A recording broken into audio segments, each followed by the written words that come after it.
2 साल के एक लड़के का वजन 12.5 किलो था। पोषण के जानकार के अनुसार ये 2 साल के हेल्दी बच्चे का वजन होता है, लेकिन पिछले 2 महीने में उसी लड़के का वजन तेजी से कम होने लगा। जब उसके गिरते वजन और सेहत को देखते हुए उसके मम्मी पापा उसे डॉक्टर पर ले गए तो डॉक्टर ने पहला सवाल किया कि क्या आपका बच्चा खाना खाते समय मोबाइल देखता है या फिर मोबाइल देखते देखते ही खाना खाने की आदत है। उसकी माँ ने कहा कि हाँ, ऐसा ही तो करता है।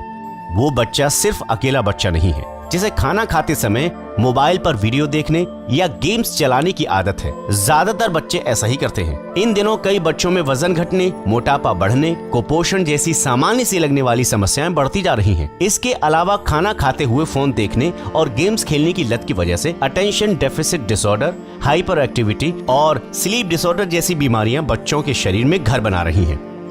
अब आपको बताते हैं कि अगर आपके बच्चे को मोबाइल या फिर कोई भी स्क्रीन देखकर खाना खाने की आदत है तो इससे भूख जो है समझ नहीं आती है।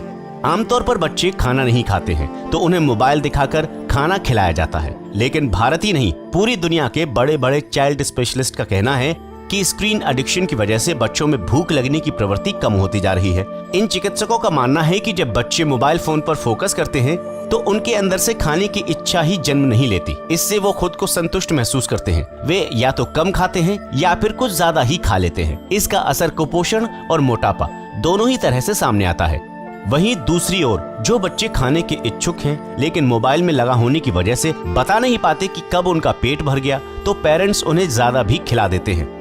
डॉक्टर्स मानते हैं कि स्क्रीन एडिक्शन बच्चे में भूख और संतुष्टि को समझने की क्षमता को खत्म कर देती है, जिस वजह से बच्चों को तमाम परेशानियों का सामना करना पड़ता है। ना तो उन्हें ये पता लग पाता है कि उनका कब पेट भर गया और ना ही उन्हें ये पता लग पाता है कि उन्हें कब भूख लग रही है। अब बात करते हैं कि मोबाइल एडिक्शन, स्क्रीन एडिक्शन से जो बच्चों का हार्मोन डेवलपमेंट होता है वो भी प्रभावित होता है। एक ऐसा मामला डॉक्टर्स के सामने आया जिसमें 7 साल के बच्चे को रात के वक्त चिड़चिड़ापन होने लगता था।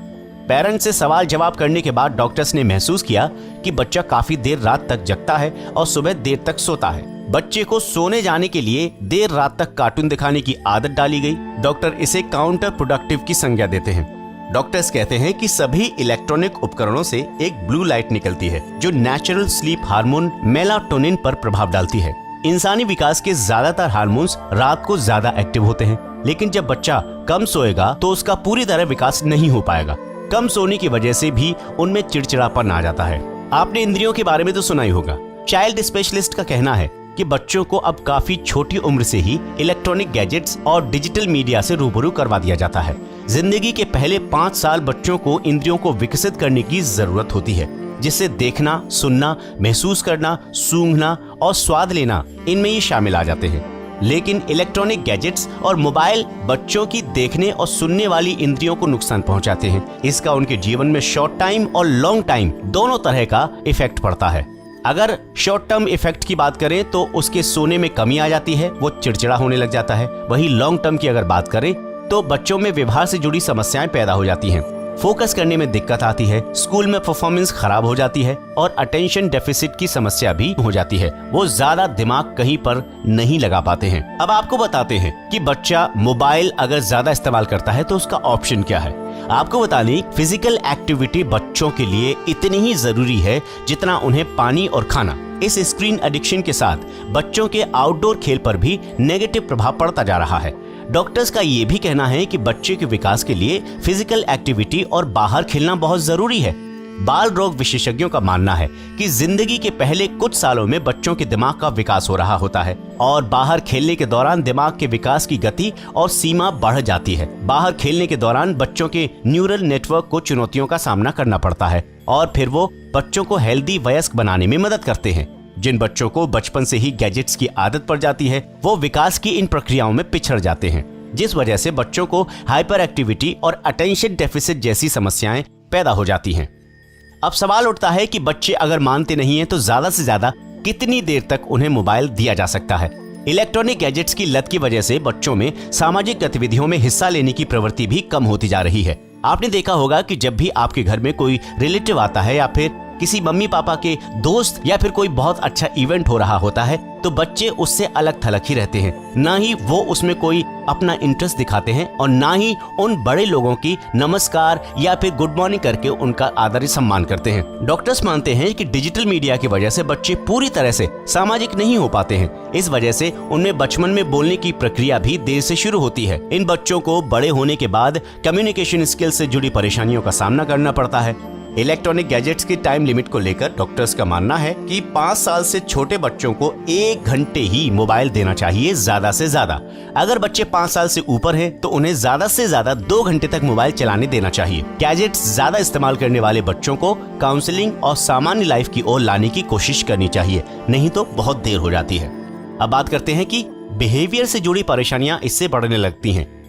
डॉक्टर्स का मानना है कि मोबाइल देखते हुए खाना खाने वाले इन बच्चों को मोबाइल इस्तेमाल करने से मोटापा, नखरे और बिहेवियर से जुड़ी कई परेशानियां हो जाती हैं। मोबाइल फोन का ज्यादा इस्तेमाल उनमें एकाग्रता और विकास को बाधित करता है, जिससे कि बच्चों में हाइपर एक्टिविटी बिहेवियर, डिप्रेशन और खुदकुशी करने की प्रवृत्ति बढ़ती चली जाती है। यानी कि अगर बच्चे ज्यादा मोबाइल की दुनिया में ही खोए रहेंगे तो उन्हें जीवन जीने की चुनौतियों से लड़ने की ताकत थोड़ी कम हो जाती है और ये उनके लिए नुकसानदायक हो सकता है।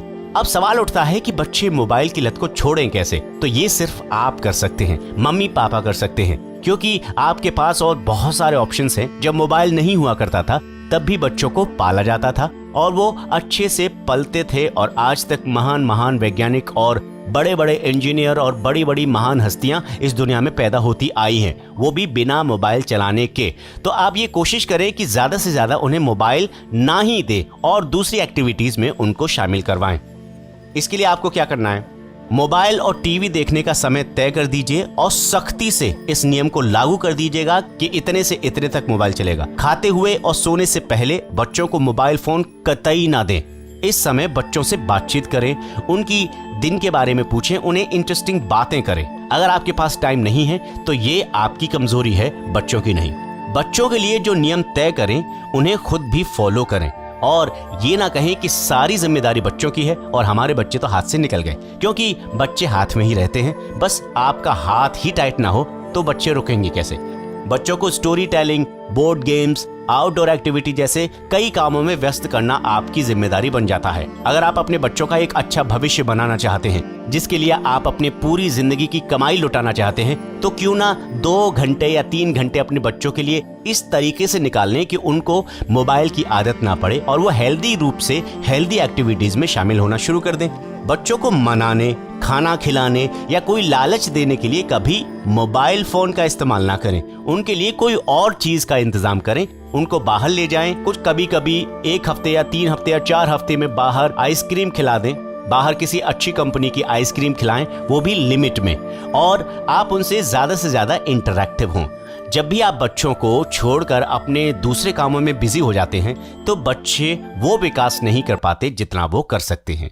तो ये वीडियो आपके लिए बहुत इंपॉर्टेंट रहा होगा। अगर आपको ये वीडियो अच्छा लगा है तो आप अपने परिवार के साथ भी इसे शेयर कीजिए और कहिएगा कि इस वीडियो को वो जरूर देखें, ताकि ये सारी परेशानियां वो भी ना झेलें और उनके बच्चे भी आपके बच्चों की तरह एक महान आदमी बन सकें।